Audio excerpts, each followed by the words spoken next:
Welcome to our channel. Today we how to update content outreach emails using Mailshake. Quick tutorial step by step clearly. Open Mailshake and log into your account. Navigate to the Campaigns tab in the dashboard. Select the campaign you want to update. Click on the Emails section within that campaign.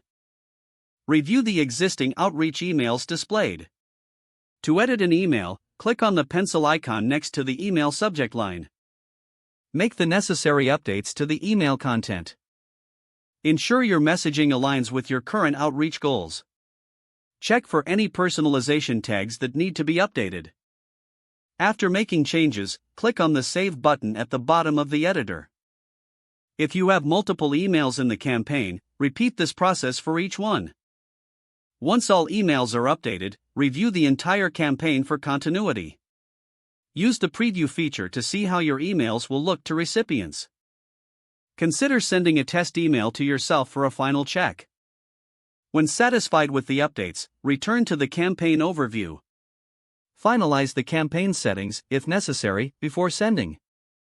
Your outreach emails are now up to date and ready to send.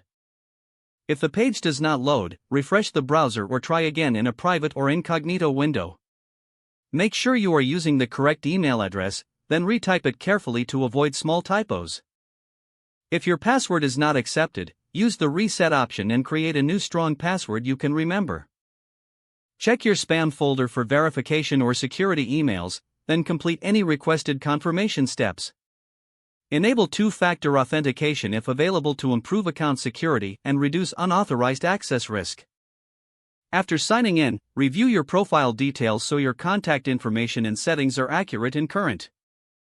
If you see an error message, note it down and try again after restarting your device and internet connection. Log out when you finish, especially on shared devices, to keep your account and payment information secure. If the page does not load, refresh the browser or try again in a private or incognito window.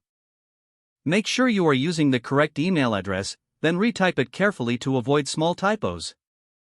If your password is not accepted, use the reset option and create a new strong password you can remember. Don't forget to like this video and subscribe to our channel for more step-by-step tech guides.